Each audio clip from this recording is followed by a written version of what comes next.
not really been done or done well in plastic up till now. And we're still taking them out of the installing, so we're taking them out of the blisters. Well, you can't think of anything more than what era? It's, if you like the 60s, the 70s, the 80s, this is a freight card, there's a hint, that you will like. And it is a Bethlehem Steel F89F flat car with a white head and tails bi-level auto rack in a variety of road names. We're gonna banner. And nobody's done much with open auto racks in the past. This is fairly different. Most of the auto racks done are the more contemporary and closed side auto racks. And there's been, we think, a real need for the open auto racks because, for one thing, you can see the loads, which makes them interesting, and they look really cool when they're running empty too. Where the enclosed auto racks, you can't tell if they're loaded or empty. And of course, as I said earlier, 1960s, nobody's done much in the way of auto racks for that time frame before, and only for $49.98. And when are they coming? Do we have a date yet? I don't know. They're not too far off because we've already got the sample. I think it's December. December? December-ish, we'll say. Guys lay out and the first run will be available in 6 road names, which include Norfolk and Western, New York Central and Jade, Illinois Central, which we don't have here. We don't have that. Illinois Central in orange, Frisco in yellow, Chicago, Burlington, and Quincy, and Wabash, which is an interesting blue car with a big flag on the side. You may notice that the placards vary from car to car, as on the prototype. There's several different sizes and styles of placards we put on. As on the prototype, the deck has the white tread where the tires go. And they are, none of these have drop steps on the end, but some of them will have drop steps on the end. I believe Wabash will have that. And others in the future will as well. And did I miss anything? Not that I can think of it. But anyway, we're fairly excited about it. It's just one more way to utilize the F89F flat car that we did, and it's, as you can tell, it's nice and delicate, which is a hallmark of auto racks. They look lacy, and we're pretty excited. And that's about it.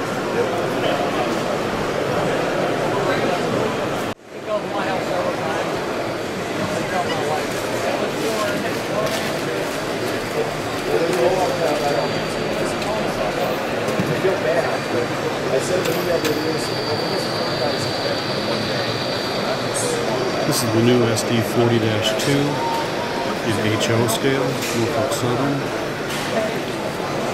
And for you, John Prescott, here's the Illinois Central Golf. Somebody else out there. I used to have a store. Brand new to the market. We also have the Kansas City Southern. Yeah, but anyways, the product line is good. In Altoona, Pennsylvania, USCF Olympic Road Trials, became 2 national champions by Conrail. We're doing more things. Well, Norfolk Southern, 3215. BNSF.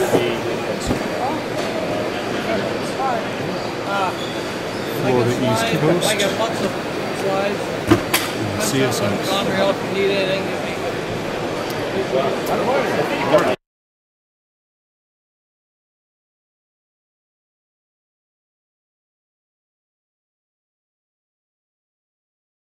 Hey rail fans, this is Bob from the Bob's N-Scale Man Cave. I'm doing a special review of the Athearn SD40-2 that just came out, specifically the Illinois Central Gulf.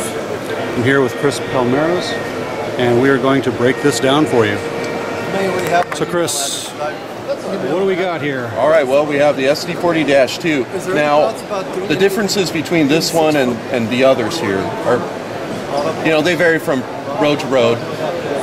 Significantly, these are just standard fans here. Okay.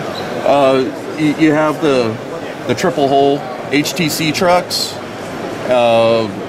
chicken wire grills versus like the later style. Let me turn this around. Nose-mounted headlight. This is actually supposed to be a gyro light, I believe, in the cab. Okay. And it has a 5-chime horn. EMD low snowplow with a cut bar as well as the MU hoses. Right.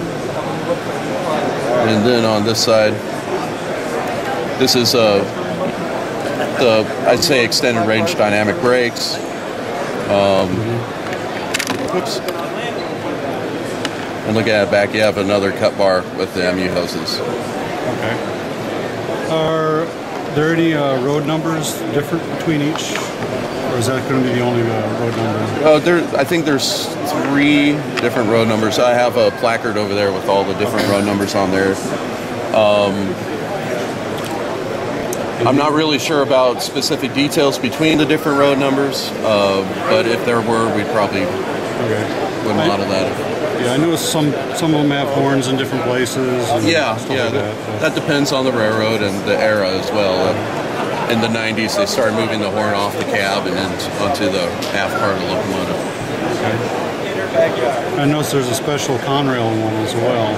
Yep, that's the 92 Olympic one. Email there, answer a couple questions, and then at the bottom we've got a submit. Well, Chris, I see that we're giving one away today. Yes, we are. We will do that at 2 o'clock. 2 o'clock. Okay, thanks, Chris. Oh. I'm an N-scaler, so this is HO is a little well, we have 4 new products coming in N-scale. Okay. And that's the FGE cars with sound. Okay. We're going to do the auto rack. Okay. And there's some other stuff I just got to keep in suspense. Now, is that the auto rack that we just showed in HO? Okay. That's coming in N-scale. That's cool, because I'd like to get some of those. Yeah, they're coming in N-scale and the FGE reefer as well. That'll be with sound too. Okay. Well, Chris, thanks for your time. No problem. And have a good show. All right, thank you. SD40-2s. Well, the SD70 to put a better height on it. Sure. Shutter. Where will you put it? I'll put it right here. While you're talking. And I don't know, Brian Marsh at Overland. I don't care if it's supposed to be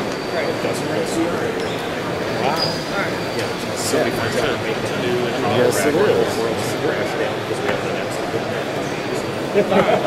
Well, we'll probably have I found those pictures. I was talking to you yesterday. These are the new auto racks from Athearn. I was told today that they would be making them in N-scale, coming out soon.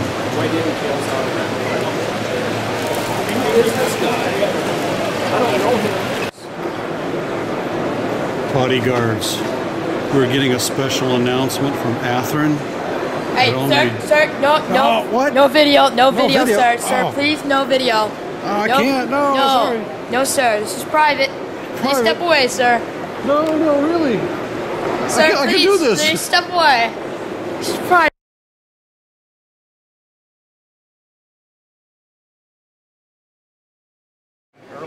It's the same frame as on the SD45, which is why the upgrade kit to make it with the Genesis motor on the SD45 will also work on this. Okay. These will be available with and without sound. For the first time we're putting sound in RTR. Oh, okay. It's not a full sound package. It's only got one lighting effect instead of 2. And the same assortment of air horns on all the sound cards, at least right now. And so we did put together a comparison of the Genesis sound and the RTR sound. Yeah. So it has only one effect lighting. Right. It's got 5 horns. Yeah. It's got same bells and whistles. It does not have an equalizer. and it does not have the function 5 and the function 6 program with it. Right. Other than that, it's the same as the Nemesis. Yeah. The 5 from the mid and the high. Well, function 5 is the effect light. Function 6 would be the secondary effect light. Okay, so it doesn't have a secondary. Okay. All right. And then it's all new tooling, 100% new. Well, I say 100% new. That's the same cab we've used on other engines like the SD45. But it's 100% new based on the old SD40 that we used to do, the old upgraded rail power. And it's got a lot of variants. It's got the single Canadian light in the back on that one. This is an ex-Canadian National unit. It's got the vertical instead of horizontal twin seal beam. This one's got a weight in front of the battery boxes that were on some of the Western Maryland units. This has got a far grill, which has never been done in plastic on an SD40 before, and it's got a new truck that has never been done in plastic before. It's a low brake cylinder variant that we've never had. And we also retooled, first time with a high nose. And we also retooled the old SD9 trucks, and now it has separate brake cylinders. Oh, okay. And it's much better. Okay. And of course, standard brass air horns and details like this one's cool because it's got twin beacons, which is on the the prototypical thing for many of the UP SD40s, but not all. What else was in here that was? Oh, and on this, also being ex-Canadian, it's got split air tanks on each side. And is it this one? No. I think we have a Canadian number board on there too. Right. Yeah, we pointed that out. Of course, the brake moves, but I think we did that on the earlier SD40. Either nose brake. Oh, and this is a different nose. This is the Canadian nose with a lower brake wheel. Oh, okay. Oh. So that's never been done. I don't think well, certainly not by us. I'm sure it's on Bowser's Canadian SD40-2 or something. But So what motor is going to be in this? This will have the RTR motor, but if you want to upgrade it, we have an upgrade that you can use on it. Okay. And as you can see, we also have different fans. You have the open fans and the pan top fans. What's the retail on the motor? $54. Is that what it is? It's either $50 or $54. And that comes with the board and the shafts? Right. Yes. Everything you need. Yeah, there's a replacement shaft because you do have to put a longer one in on one end. Now, speaking of shafts, I noticed on your other, like a Genesis and everything in the 40s, and look like the shafts are a little bit robust and different design now. Is that going to be true for all the models now, or will that be available? We haven't specifically increased the size of the shafts for any durability issues. Well, so it might just be another manufacturing issue. It looks like the ends are a little bit beefier. Could just be a manufacturing issue then, because we haven't had any durability problems with the other shafts. So there's no reason to make them beefier. So. I wear them out pretty quick. So. Have you ever worn any out? I broke them and worn them, yeah. No, breaking them is different. No, I meant I wear them, trust me. Really? I run a lot of trains. We haven't had a big durability and issue. I've actually ordered a whole bunch of them, so I got a whole supply of them. Okay. How many hours a day do you run your Are you his greatest fan? Me? No. No? No. You sure do look like it. Well, ha.